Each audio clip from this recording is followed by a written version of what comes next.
मखदूम गिरामी आले जनाब सूफी निज़ामुद्दीन साहिबुल्लाह और उनके साहबजादे मौलाना ज़ाहिद निज़ामी साहब और जुमला राहिबा कारिज़ा तकरीबा और जुमला शिखानी मुस्तफ़ा को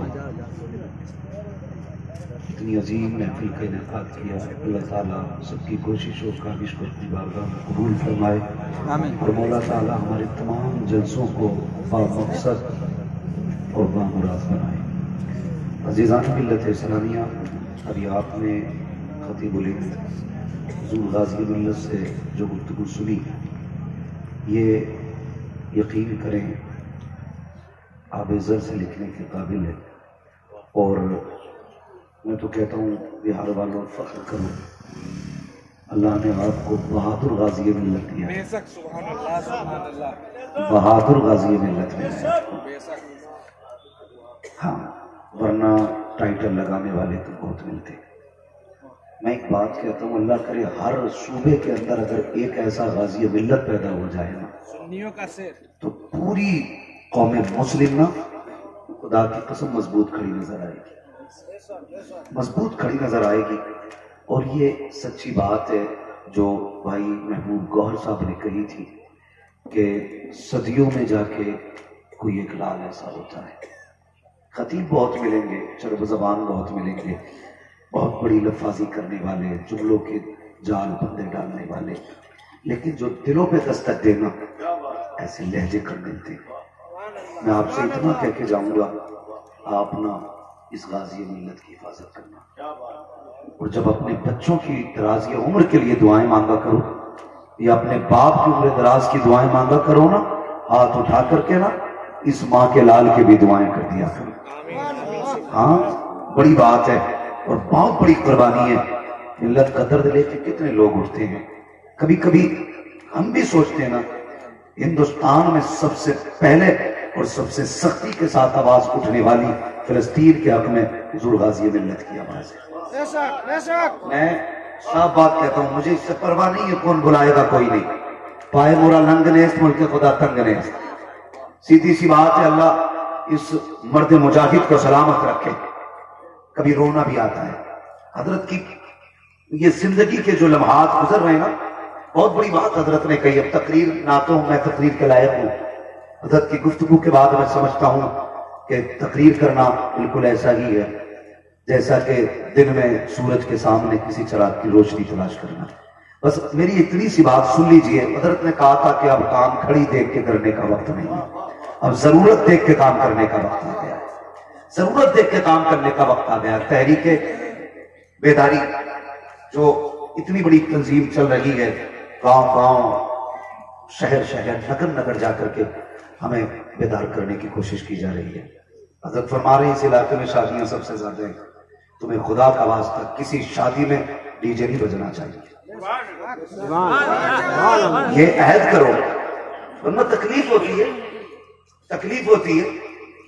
अभी हजरत ने एक बात पूछी कि बताइए कि रिचार्ज कितने का होता है, तो छोटे से बड़े तक सब ने बता दिया था महीने भर का रिचार्ज।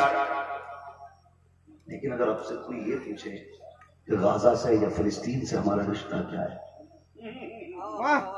कितने लोग जानते हैं, कितने लोगों को पता है उस जमीन से हमारा रिश्ता क्या है? बस इतना समझ लो, फिलिस्तीन वो जमीन है जिस जमीन पे जाके मेरे महबूब ने नबियों की इमामत फरमाई। वो जमीन है। मस्जिद अक्सा वो मकान है जहां से महबूब अर्शों की सैर की तशरीफ ले जाते। इसका तज़किरा हमारे कुरान में है और इसका इश्क हमारे सीनों में रहना चाहिए।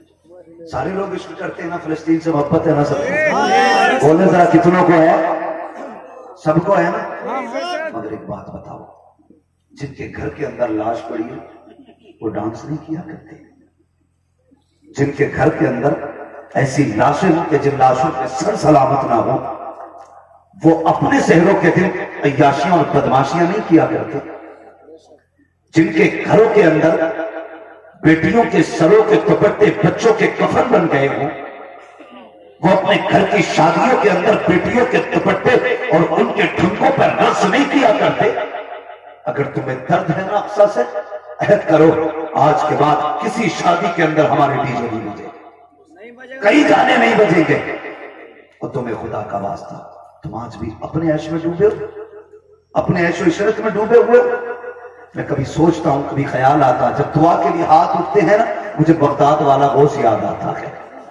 एक दिन मैं सोचने लगा, यही बगदाद वाला जब घर से पढ़ने के लिए गया, सरकारी गौस पाक फरमाते हैं बड़ी भूख लगी थी, इतनी भूख थी कि मैं खुद निकल गया दरिया के किनारे, ताकि मुझे जो लोग सब्जी धोने के लिए किनारे पे आते हैं उनकी फेंकी हुई कुछ सब्जी मिल जाए। कहते मैं गया, मैंने देखा मुझसे पहले कुछ भूखे लोग वहां पर थे। कहते बस मैंने उनको देखा और पलट आया, कहीं ऐसा ना हो कि जिस चीज की तलाश में ये आए हैं उसी की तलाश में मैं आया हूं और वो चीज मुझे मिल जाए, इनमें से कोई मेरी वजह से भूखा रह जाए, इनमें से मेरी वजह से कोई भूखा रह जाए। ये सरकार गौसे पाक का किरदार। और हमारी कौम अभी तक करामतों के ढोल बजा रही है। याद रखिए, करामतें सुन के कोई वली नहीं बना, अगर वली बनोगे तो उनके अखलाक और उनके किरदार को पढ़ने के बाद अल्लाह तुम्हें विलायत अता फरमाए। कितने लोगों की कोशिश रहती है हमारे अखलाक और हमारा किरदार बगदाद वाले की तरह। बहुत गौर से सुनिएगा, गौसे पाक ने भूख के आलम में नदी पे से वापस लौट आए ताकि इनमें से कोई बंदा भूखा ना रहे। आज कितनी बेटियों को इसलिए जिंदगी पर सताया जाता है कि तेरे बाप ने खाना ढंग कर न दिया था। कितनी बेटियों को पूरी जिंदगी ये ताना दिया जाता है तेरे बाप के पास तो लुकमे तक नहीं थे देने के लिए। खुदारा आप भी साबिर बनो, किसी पे ज्यादती ना करो, जिंदगी इतनी आसान कर दो कि गरीब सर ना पटके बल्कि फख्र से कहे खुदा का शुक्र है उसने मदीने वाले की उम्मत में पैदा फरमाया। ऐसे अखलाक पैदा कीजिए। आज सारे लोग 11वीं का लंगर खाने वाले लोग हैं, ऐसा तो कोई नहीं है जो लंगर ना खाता हो। सूफी साहब अल्लाह ताला उम्र खिज़र अता फरमाए। बहुत कमी है। एक दिक्कत ये भी हुई है महबूब भाई, जब से हमारे मदरसों से ना तसव्वुफ की किताबें निकाली गई तब से सूफियत का मानी बदल गया। अल्लाह ताला